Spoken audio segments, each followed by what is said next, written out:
Greetings fellow gamers, I'm the Soulsborne Seeker and today I'll be reviewing DurDanto, an action-adventure platformer Metroidvania title with roguelite elements, released in early access by DevsLair Studio on the 8th of March 2024 and available for PC. Before I go on to the review, I'd like to draw your attention to a special giveaway at the end of this video, which everyone can participate in. I'm extremely grateful for every single one of you that has supported this channel either with a subscription, a view or a share, and this is one of the ways I want to show my gratitude to you all. So stick around to the end for a chance to win one of 5 Steam keys for DurDanto. And with that having been said, on to the review. DurDanto transpires in a vast city called MadarTek, a place that suffered a catastrophic event from an unknown source, which in turn gave birth to what are known as the 3 elemental malices of Jolt, Flame and Frost. Powerful sorceries that were eventually taken advantage of by opportunists who used them to wreak havoc and take control of the fallen realm. You brandish the blade of Zubok, a young boy who managed to harness a unique 4th source of magic known as Arcane, and decided to take the fight back to the ones that brought the city to its knees and restore order and peace to MadarTek.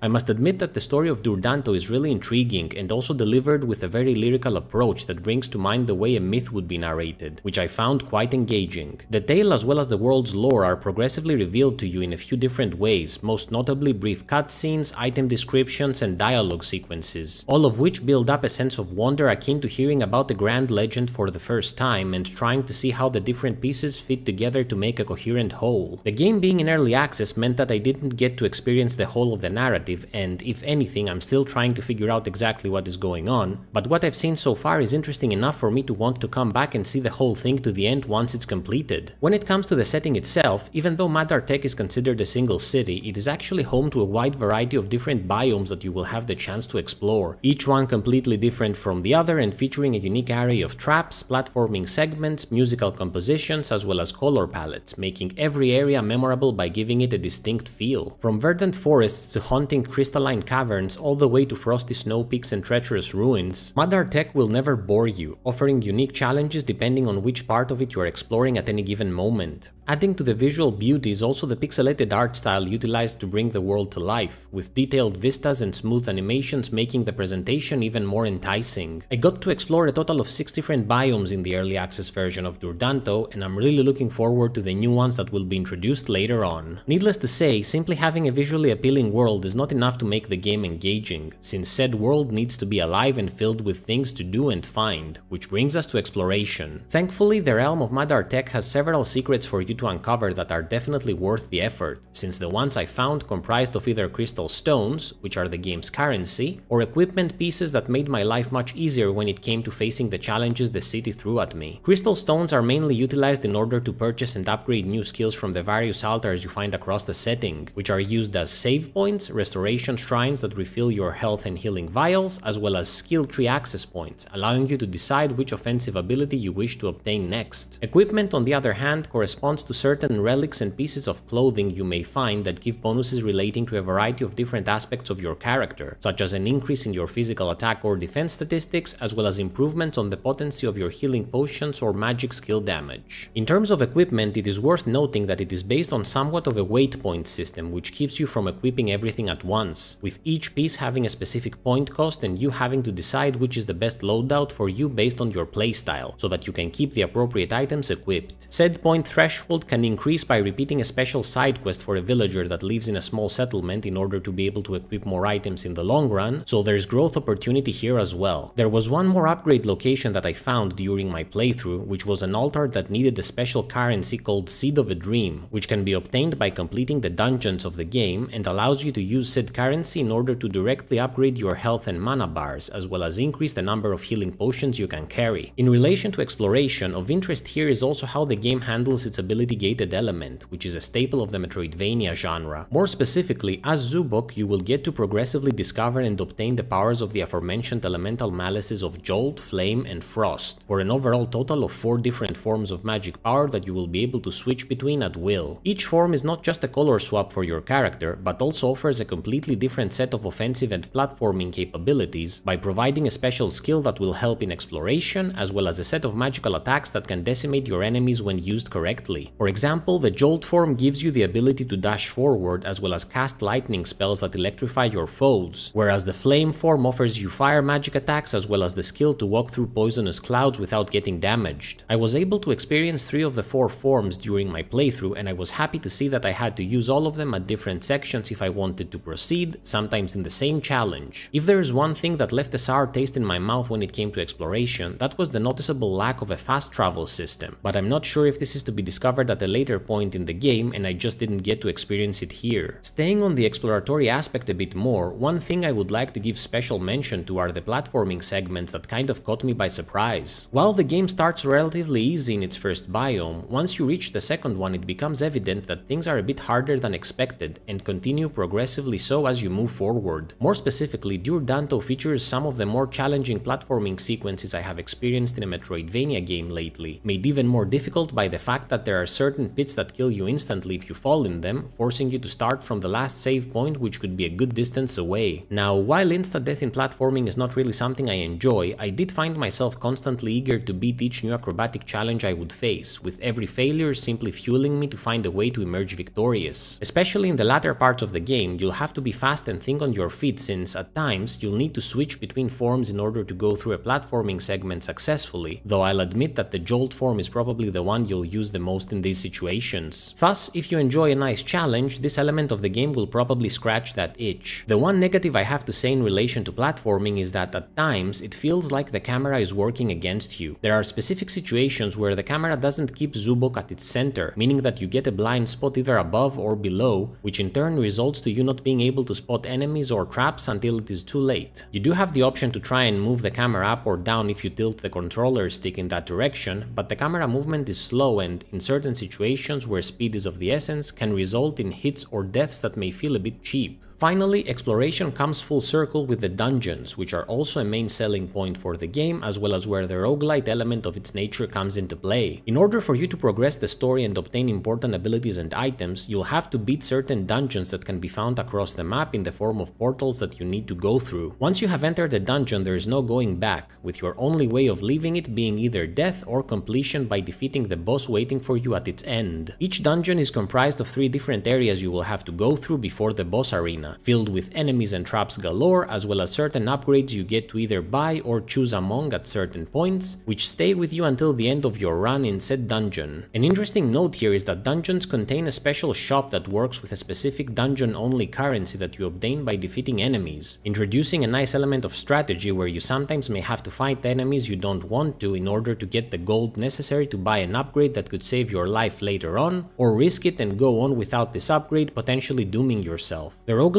aspect appears in the case where you die during your dungeon run, and what it essentially does is that it changes the dungeon's layout when you try to beat it again, thus keeping things a bit fresh during your rerun. Here, I do wish to point out that this roguelite element is not that intense, since for the 4 dungeons I experienced here, they each contained about 6 to 8 different area pieces that were shuffled during each death, so while the order in which the pieces appeared would change, I was still familiar with each isolated layout and how to progress, meaning I never really felt lost. I do need to clarify that this reshuffling is only relevant to the dungeons themselves, not the Metroidvania overworld map, which thankfully remains the same throughout your playthrough. I did appreciate the high-stakes situation that was to actually beat each dungeon, considering that if you died before you reached the boss area, you had to repeat the whole run. But I also felt thankful for the fact that once the boss area was reached, you had a quick checkpoint there, meaning that losing to the boss wasn't a huge disaster and you could repeat the fight immediately. I did enjoy venturing into the dungeons and learning from my mistakes in order to beat them, though I'll also admit that the first 2 dungeons were quite easy and it wasn't until the 3rd and 4th dungeons that I truly felt the challenge. I also thought that these 2 initial dungeons were a bit bland and simplistic visually, though thankfully that wasn't the case for the latter 2. When it comes to combat, DurDanto doesn't reinvent the wheel, but proceeds to utilize some tried and true mechanics that are always fun to use. On a basic level, Zubok has a sword for his melee attacks as well as a bow which can be used to take down enemies from a distance. The bow features a limited number of arrows that can be shot in quick succession before having to wait for them to reload and does minimal damage, whereas the sword has much more devastating effect but requires for you to get close and personal with your foes, which can be a dangerous situation. Aside from these two physical approaches, you also have certain magical attacks that relate to each one of your malice forms, which, when unleashed, deal massive damage and, in their highest levels, can hit multiple enemies at once, something that made my life considerably easier when it came to some of the more challenging dungeon runs I experienced. Enemy-wise, the game boasts a good number of unique adversaries with a few variants each, spicing things up a bit to keep you guessing. For example, the basic enemy of a specific variant may only be doing static attacks, while a stronger variant may be doing those same attacks but in motion, and some variants even have a protective shield around them that requires you to attack with a specific form to break it. Overall, I enjoyed the combat, though I should mention it takes a bit getting used to since it's all about correct positioning and learning to use your ground slide in a timely manner to avoid enemy attacks and counter with your own due to the lack of an actual parry or guard. But once you understand it, you feel unstoppable. About the bosses themselves, I'm happy to say that the big bads of DurDanto were actually incredibly fun to fight against. Each villain was quite creative when it came to their attack patterns and required good observation and recognition of said patterns if you wanted to be the one standing at the end of the fight, making each altercation like a puzzle you had to solve in order to survive. There wasn't a dull moment when duking it out against them, though I would have liked to see a bit more effort put on their design since they weren't incredibly imposing to look at. Music was another part of DurDanto that I think deserves special praise. It is not often that the melodic composition of a game stands out completely, but this is indeed the case for DurDanto, featuring some of the most incredible tunes I have ever heard, with one specific melody still haunting me to this day. Difficulty-wise, while I initially thought DurDanto would be easy based on my first hour of gameplay, I was quickly humbled as the game introduced its increasingly challenging platforming set pieces, more complex enemies, and stronger dungeon structures. If you enjoy a good test of your reflexes and observation skills, I'd say this game will most likely give you something to sink your teeth into, though at the end, its difficulty is manageable once you get the hang of things. In terms of length, it took me about 8 hours to finish the early access version of DurDanto while having searched the vast majority of the map accessible in this version. Just to give you an idea of the content currently available, I got to explore 6 different biomes, experiment with 3 of the 4 malice forms, beat 4 different dungeons, and fight 5 different bosses before the end of my playthrough. I'm not sure how much additional content will be provided, but for the price of about $20, I'd say it's worth. Depends on whether you don't mind supporting an early access title, always keeping in mind that there is still more areas, dungeons, and bosses to be added, with an estimated full release being situated somewhere in the third quarter of 2024 based on developer feedback. Before we move on to the verdict, I do wish to address the fact that I did come across a couple of bugs during my time with the game, though nothing game-breaking and definitely nothing unexpected for an early access title. One bug I found was during the main menu opening. More specifically, when I would get to the load screen, most of the time the game wouldn't allow me to use the D-pad or analog stick of my controller to select my save, and I had to do that with the mouse. The second bug was in the dungeons, specifically when I would go to move from one level to the next. Right before you are to travel to a different floor of the dungeon, you are given the option to select between 2 upgrades that you get to keep for the rest of the dungeon run. The problem here was that I would have to press the collection button many times before the input was finally accepted to get the upgrade. Now, that in itself wouldn't be very problematic, but the issue here is that the same button used to collect the upgrades would also correspond to the usage of certain consumable totems you can buy in the dungeon shop, meaning that I was forced to use one such consumable before I could collect an upgrade, which was less than ideal. The good news is that the developer really cares about his game and is working tirelessly to make it the best it can be, so any issues reported to him are always taken seriously and handled with priority. In conclusion, I really enjoyed my time with the early access of DurDanto. I found its story so far to be very engaging, I really enjoyed the challenge posed by the platforming set pieces, I was hooked by the high stakes situations that were posed by most of the dungeon runs, I loved the environmental diversity, I was intrigued by the possibilities provided by the different malice forms, and had a lot of fun with the combat and bosses. The camera did make my life needlessly difficult at times, the initial 2 dungeons didn't leave the best first impression, there was no fast travel option for the duration of my playthrough, and there were also the aforementioned bugs present, but DurDanto still managed to impress me with its positive aspects and show its potential for the full release to become something special. My final verdict on early access DurDanto is 7 out of 10.